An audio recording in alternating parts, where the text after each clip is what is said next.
Abra sua Bíblia em Gálatas.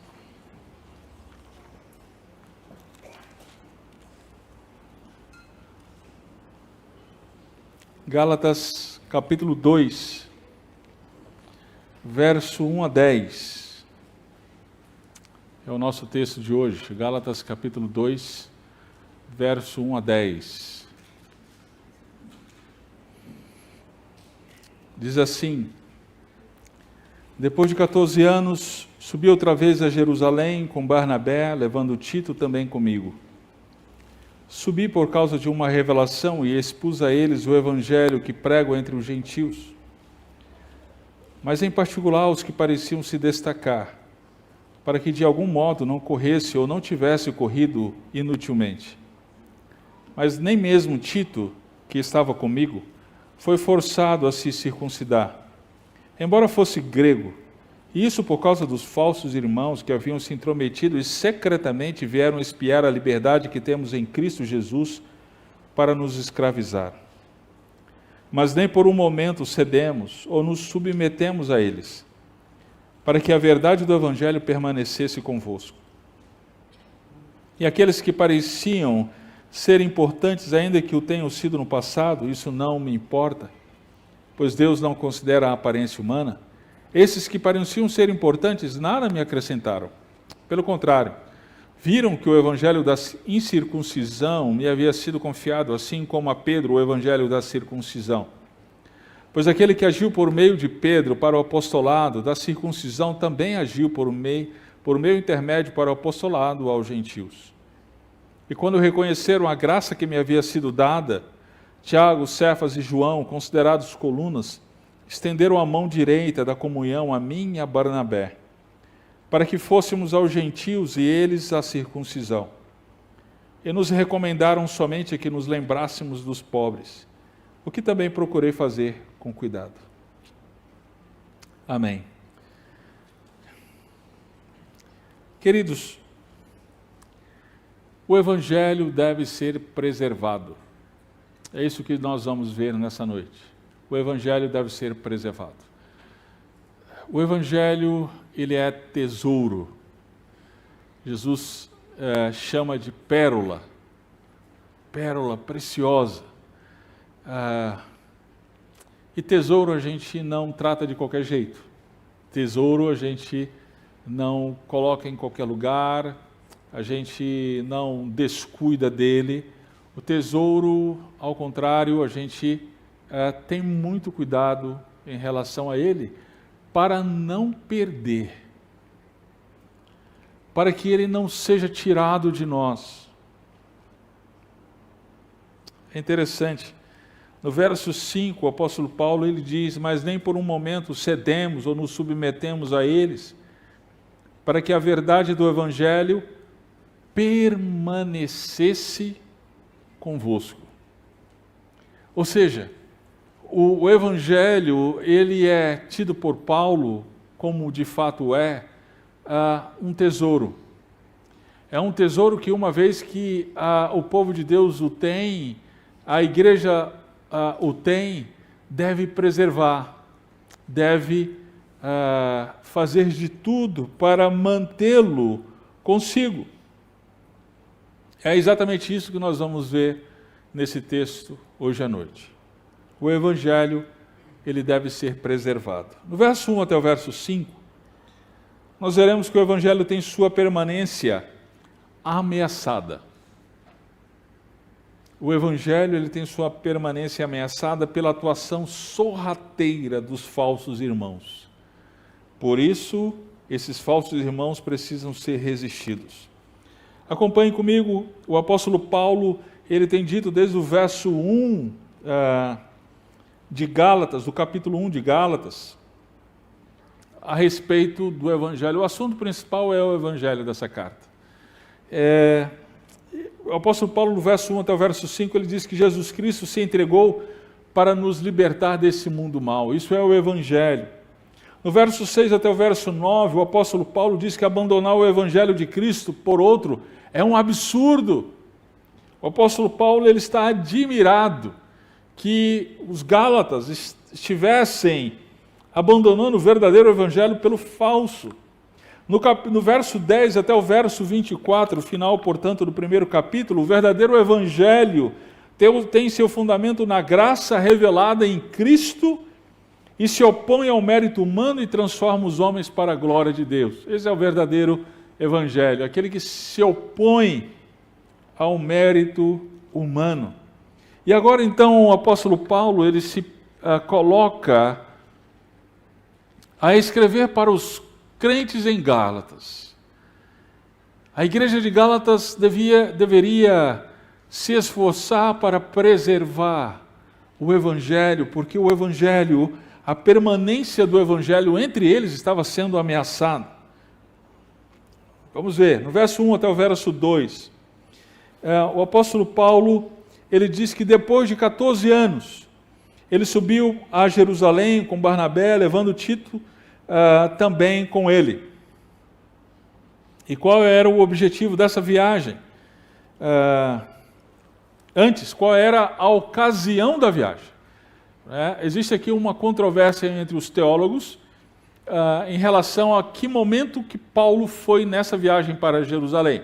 Alguns dizem que foi o momento do Concílio de Jerusalém. Em Atos 15, o apóstolo Paulo, ele subiu para Jerusalém sobre a controvérsia, exatamente a controvérsia que está sendo tratada aqui em Gálatas, que é a questão dos judaizantes, aqueles que acreditavam em Jesus, mas não acreditavam na suficiência de Jesus. Eles acreditavam que Jesus, sim, é o Messias, mas a gente também tem que cumprir a lei. É isso, exatamente isso que Paulo está combatendo aqui aos Gálatas. Mas tem uma outra ocasião, antes dessa, capítulo 11 de Atos, fala que Paulo subiu a Jerusalém por conta de uma necessidade, a questão da fome. Houve uma revelação, naquela época havia profetas, hoje não existem mais, mas naquela época haviam profetas, e aí por conta desta revelação, ele subiu para levar o suprimento aos irmãos que estavam em necessidade. É exatamente isso que ele fala no verso 2. Subi por causa de uma revelação. Ok? Então, provavelmente, é essa revelação que ele se refere aqui. Então, é por isso que a minha posição entre essa controvérsia dos teólogos é que foi a primeira ocasião, e não a ocasião de Jerusalém, mas a primeira ocasião que Paulo subiu a Jerusalém. Mas, de toda maneira, ele aproveita a ocasião no verso 2 para expor o Evangelho. Como assim? Jerusalém não conhece, a igreja de Jerusalém não conhecia o Evangelho? Sim, conhecia. Mas ele vai explicar, ele vai dar relatório. Esse é o sentido. Ele não foi para pregar o Evangelho para a igreja. Ele foi para dar um relatório a respeito da pregação dele aos gentios. E aí ele faz isso, no verso 2, ele diz, em particular os que pareciam se destacar, para que de algum modo não corresse ou não tivesse corrido inutilmente. A gente precisa entender bem esse texto, porque tem muita gente interpretando de maneira errada. Tem gente que interpreta esse texto dizendo o seguinte: olha, a gente tem que evangelizar os líderes da sociedade, pessoal de classe média alta para cima. Por quê? Porque é a estratégia do apóstolo Paulo. O apóstolo Paulo aqui está dizendo que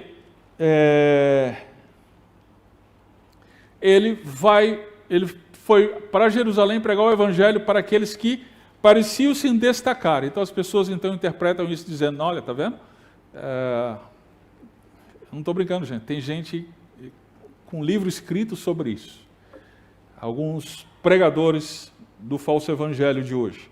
Mas não é o que Paulo está dizendo. O que Paulo está dizendo ele foi para Jerusalém dar relatórios sobre o plano missionário dele entre os gentios.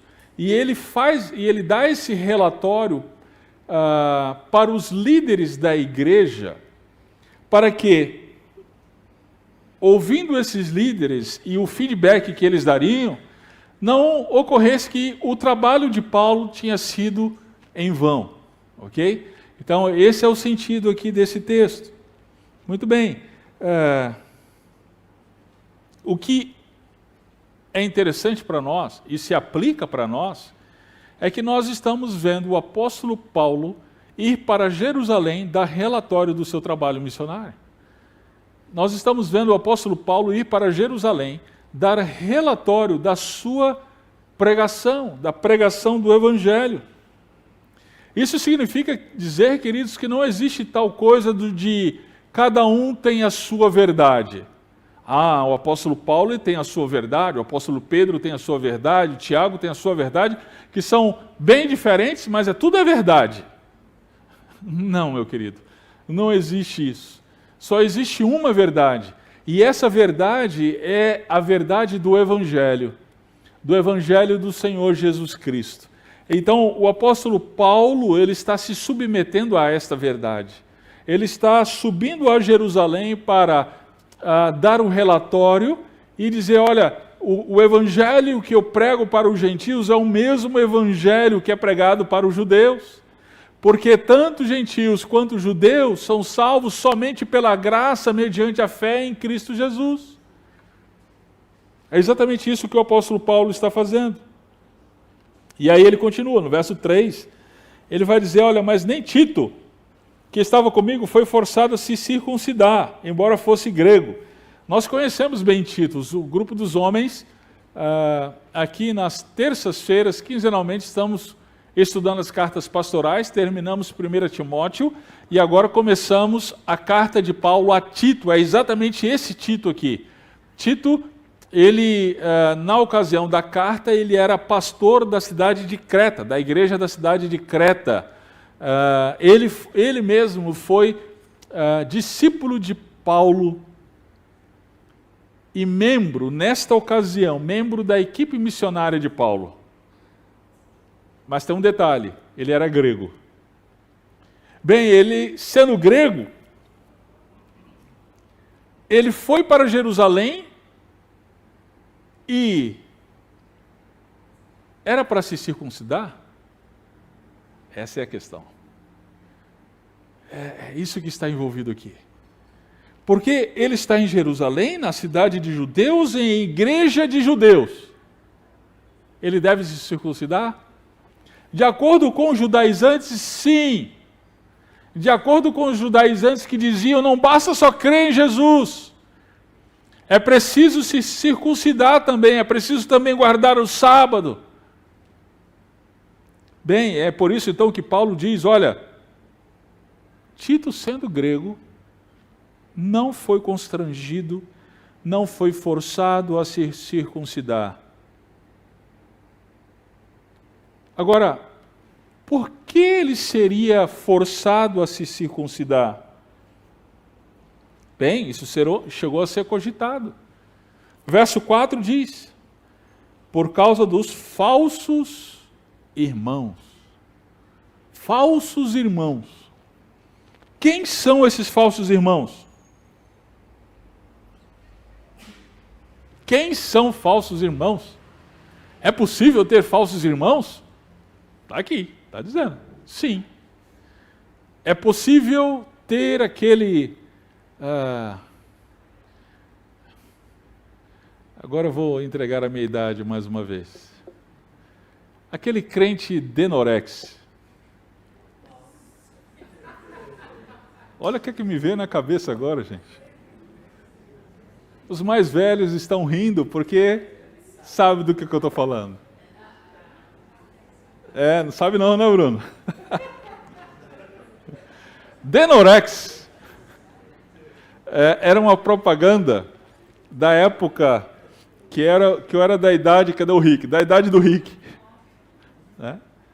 E o mote da propaganda é, parece, mas não é. Tem mais gente aqui que conhece. Vocês caíram na minha armadilha. Parece, mas não é. Tem crente assim. O falso irmão é aquele que parece, mas não é. Ele tem cara de crente, ele tem jeito de crente, ele tem fala de crente, mas ele não é. Parece, mas não é. O que marca esse crente falso, ou esse irmão falso? Está dizendo aí, ó. Verso 4. Ele se intromete secretamente entre os irmãos, na igreja. Eles vêm para espiar a liberdade que temos em Cristo Jesus, e eles vêm com o propósito de escravizar. De escravizar. Sim, queridos, nós somos livres. Éramos escravos, mas agora nós somos livres em Cristo Jesus. Pela graça, mediante a fé no Senhor Jesus Cristo, nós somos perdoados e fomos feitos filhos de Deus, livres. Nós somos livres. Mas aí, de maneira sorrateira, falsos irmãos, eles podem entrar no nosso meio, podem entrar na igreja. E esses falsos irmãos, eles vêm com seus ensinos que nos levam à escravidão. Que ensino é esse? Olha, você sabia que mulher não pode usar calça? Você sabia que mulher não pode se maquiar? Você sabia que não pode jogar futebol? Crente que é crente não assiste televisão. Eles vão de maneira sorrateira, colocando regras, normas, leis, para nos fazer escravos. Será que isso acontece nos nossos dias, irmãos? E como? Existem inúmeras igrejas que as pessoas parecem tão crentes, mas elas não conhecem o verdadeiro evangelho. Parece, mas não é. E elas querem nos escravizar.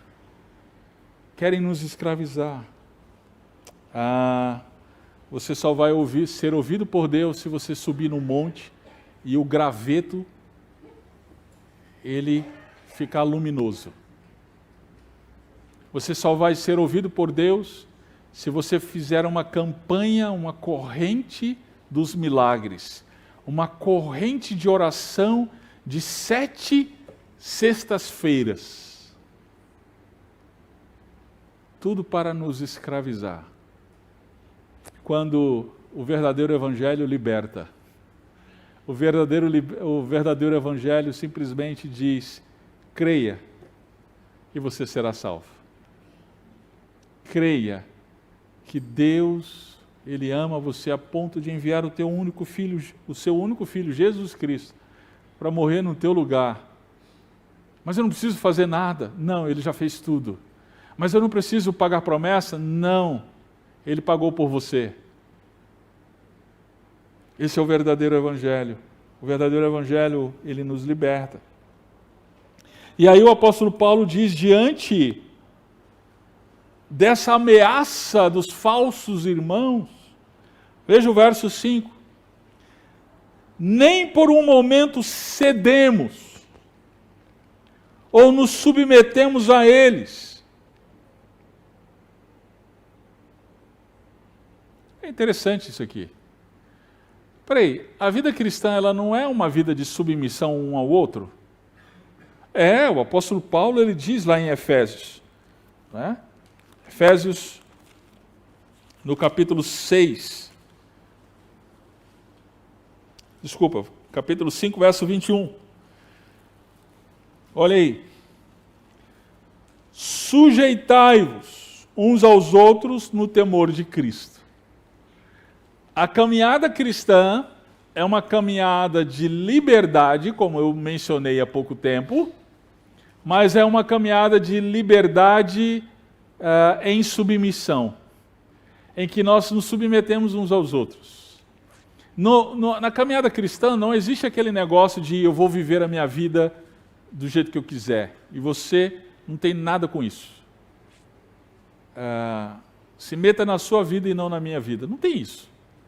Na vida cristã, a gente se mete na vida do outro. Tá? A gente presta contas da nossa vida um para o outro. A gente abre a nossa vida um para o outro. A gente chora como fizemos aqui. Né? O MacGyver, ele podia ter passado por toda a situação que ele passou, ficado em casa, chorado lá no seu cantinho e dizendo, olha, vocês não têm nada com isso. Mas não, o MacGyver, ele abriu a sua vida e disse, gente, eu preciso de vocês, eu preciso da igreja, eu preciso dos irmãos. Eu estou sofrendo, eu estou chorando, eu preciso dos irmãos. É isso. A vida cristã é essa, queridos. A vida cristã não é uma vida individual que a gente se fecha em casa com as nossas lágrimas, choros e problemas. E depois a gente ainda reclama dos irmãos da igreja. Puxa, mas ninguém me ligou. Claro, você não falou para ninguém. A gente não é pentecostal para ter revelação. Né? Se fosse, podia até cobrar, mas não somos. Né? Tem que avisar. Tem que se abrir e compartilhar das dores. Né? Então, a vida cristã é uma vida de submissão um ao outro, de prestação de contas. Tá, mas o apóstolo Paulo está dizendo que não se submeteu a eles. Olha, nós devemos nos submeter uns aos outros, mas tem alguém que a gente não tem que se submeter: aos falsos irmãos, e a sua falsa doutrina, e a sua escravidão. Nem por um momento cedemos e nos submetemos a eles, para que a verdade do Evangelho permanecesse conosco. Aqui está o risco.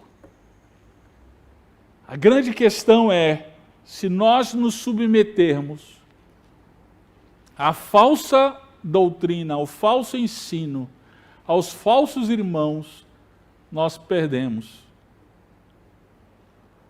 Perdemos a liberdade que temos em Cristo. Ora, então precisamos, queridos, nos posicionar. Muitas vezes. Precisamos sim exortar muitas vezes. Disciplinar muitas vezes. E se não chegar, depois de tudo isso, a nos ouvir, precisa chegar à exclusão. Por quê? Porque o que está em jogo é a permanência do verdadeiro Evangelho. É o que o apóstolo Paulo está dizendo aqui. Nem por um momento nos submetemos. A quem você tem se submetido, meu querido? Às vezes nós não nos submetemos aos verdadeiros irmãos e nos submetemos aos falsos irmãos. Nós somos tentados a viver em rebeldia em relação à igreja do Senhor, a igreja verdadeira.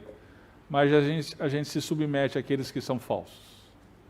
Aqueles que ensinam falsas doutrinas. Aqueles que ensinam o falso evangelho, que não é o do Senhor Jesus Cristo. Paulo não se submeteu. Do verso 6 até o verso 10, o apóstolo Paulo vai dizer que o evangelho anunciado tem os apóstolos de Cristo como seu controle de qualidade. O evangelho anunciado tem os apóstolos de Cristo como seu controle de qualidade. Como assim? Por que eu estou dizendo isso?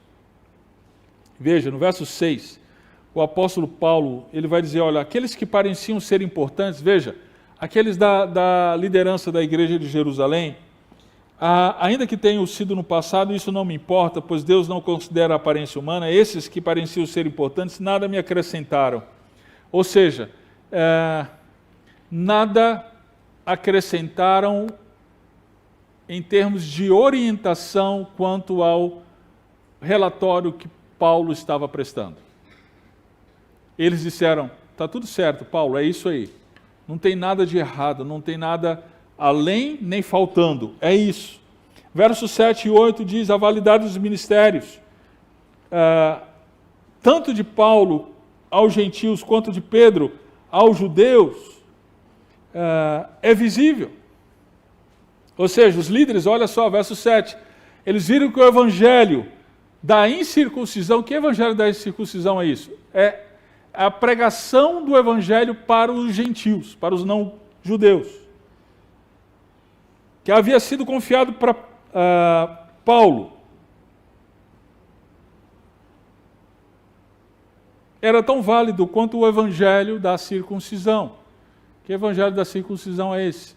É a pregação de Paulo aos judeus. Por quê? Verso 8. Aquele que agiu por meio de Pedro para o apostolado da circuncisão também agiu por meio intermédio para o apostolado aos gentios. Ou seja, Deus Pai, o Espírito Santo, agiu por meio de Pedro e a gente viu isso em Atos.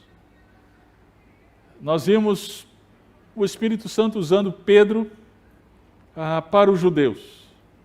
E agora na exposição de Atos, pela manhã, nós estamos vendo o Espírito Santo usar Paulo para os gentios.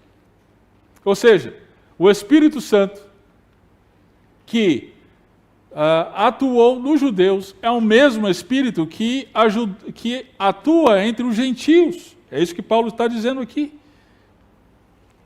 E outra coisa, no verso 9, quando reconheceram a graça que me havia sido dada, quem reconheceu? Ele vai mencionar o nome. Tiago, Cefas, que é Pedro, e João. Estes eram considerados colunas da igreja. Eles estenderam a mão direita da comunhão, a mim e a Barnabé, para que fôssemos aos gentios e eles à circuncisão. O que Paulo está dizendo aqui, gente? Paulo está dizendo que, quando ele deu o relatório do evangelho que ele pregava para os gentios, as colunas da igreja reconheceram que é o mesmo evangelho. E aí, a expressão que ele usa aqui é uma expressão idiomática. Estenderam a mão da comunhão. O que é isso? A gente é irmão. A gente tem que resistir os falsos mestres, mas aos irmãos a gente abraça. Aos irmãos a gente tem comunhão. Aos irmãos. Veja, Paulo, ele está se submetendo ao critério de avaliação daqueles que eram considerados colunas da igreja de Jerusalém. Tiago, Pedro e João. Querido, isso me faz pensar que muitos ensinos hoje, eles não existiriam se eles simplesmente fossem submetidos à autoridade apostólica.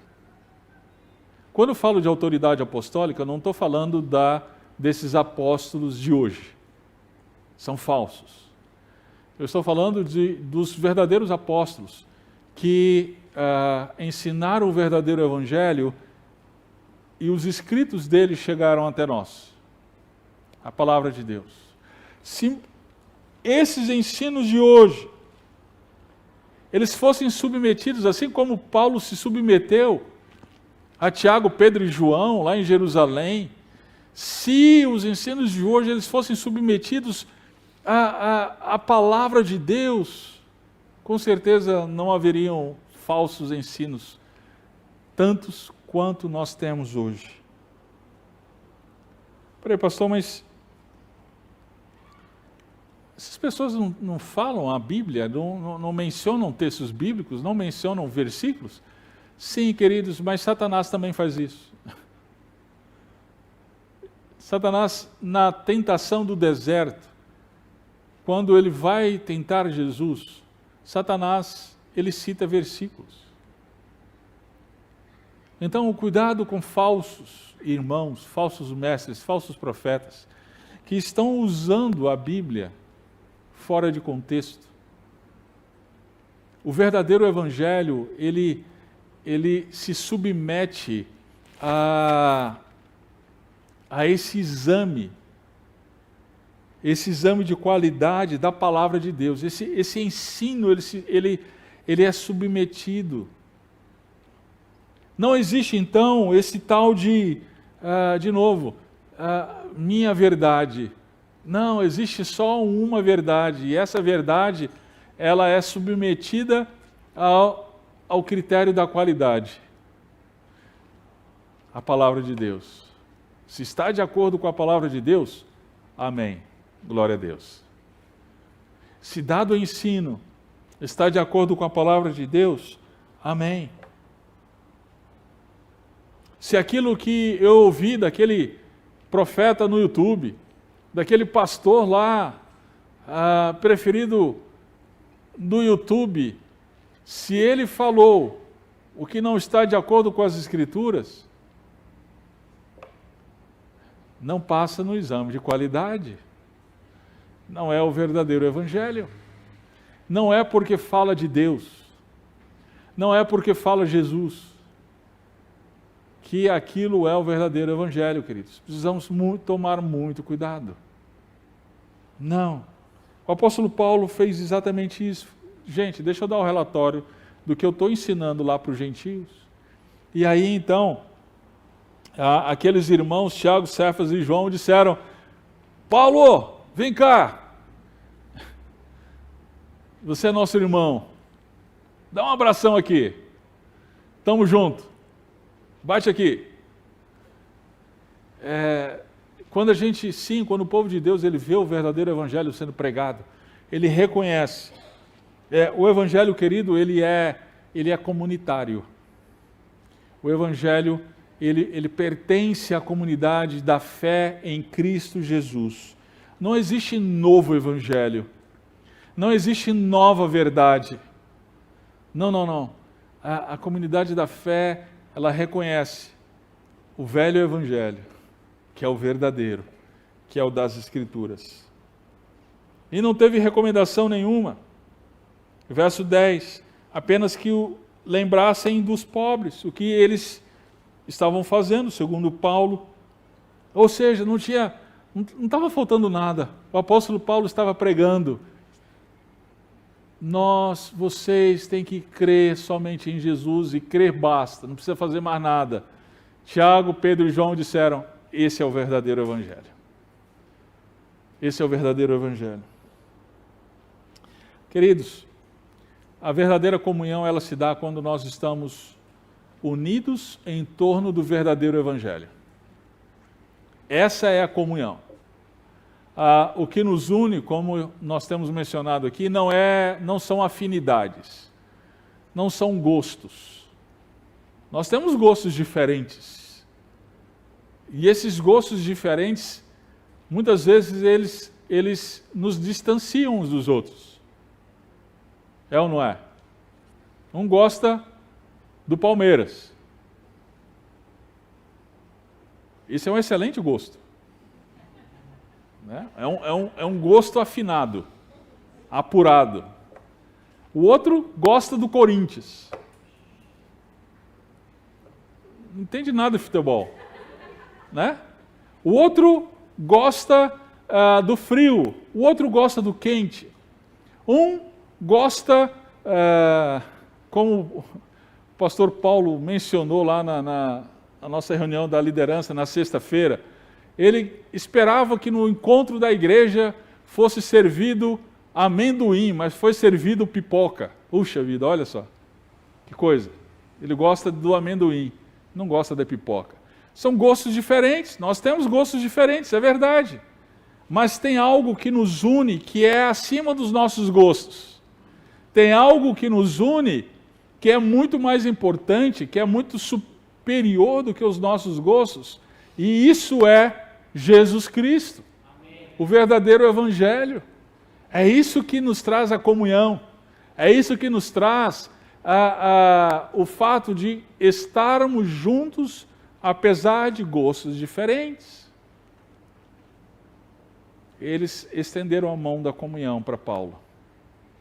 Paulo, o que você está ensinando, o que você está pregando, é o verdadeiro Evangelho. Continua firme. A gente está junto. Querido, a gente precisa ter isso em mente. Que a gente precisa preservar o verdadeiro Evangelho na nossa igreja. E, com isso, se afastar dos falsos irmãos. Saber reconhecer o que é falso e se afastar dos falsos irmãos e resisti-los. Mas quanto aos verdadeiros irmãos, embora tenham gostos diferentes, embora tenham manias diferentes, mas se professam o mesmo evangelho, a gente ter comunhão com esses irmãos. É a gente se abrir, a gente se aproximar, a gente ter a verdadeira comunhão em Cristo Jesus. A tentação, meu querido, é a gente se afastar para o verdadeiro e se aproximar do falso. Cuidado. Cuidado. Com quem você tem se aproximado? Com verdadeiro ou com falso? Com quem você tem tido comunhão? Com verdadeiro ou com falso? A quem você tem se submetido? A quem você tem estendido a sua destra da comunhão? Vamos orar.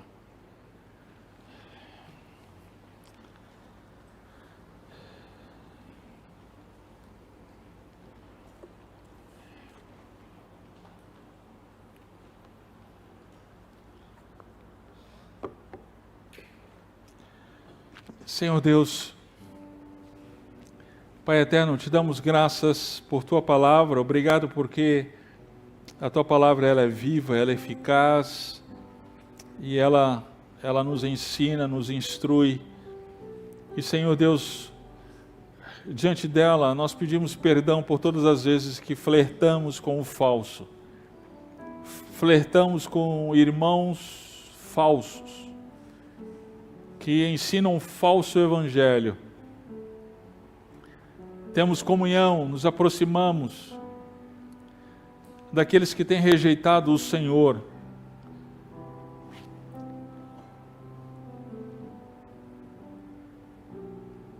Pai, perdoa-nos. Perdoa-nos.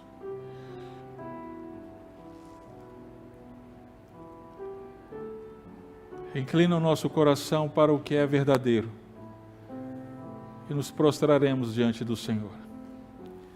Inclina o nosso coração e a nossa mente para o que é verdadeiro e teremos comunhão com o Teu povo, com a Tua igreja.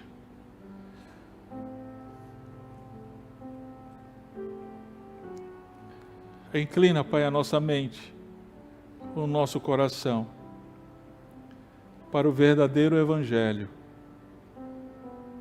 e nos prostraremos diante do Senhor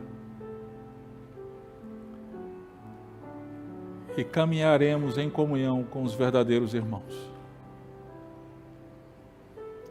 Não nos deixa na teimosia do nosso próprio coração. Não nos deixa entregues ao nosso próprio coração, Pai. Por favor, que como igreja nós possamos amadurecer, crescer na identificação do que é verdadeiro e falso, cada vez mais, de maneira que possamos recusar, rejeitar o falso e abraçar o verdadeiro para a Tua glória.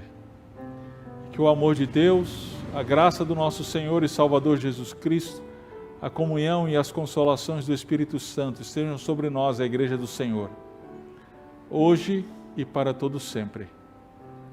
Amém. Amém. Que Deus abençoe, queridos. Uma boa semana a todos.